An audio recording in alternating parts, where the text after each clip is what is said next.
Hi, it's HardReset, and today I'm gonna show you how to set up dashcam Vantrue E360.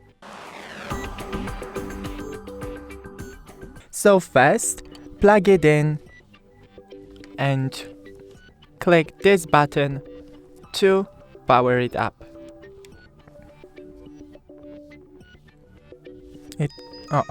It is powering up. Now select your language, English for me, and your time zone. Then date format,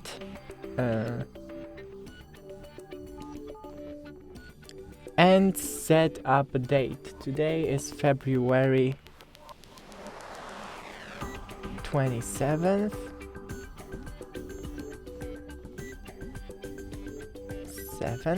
2025,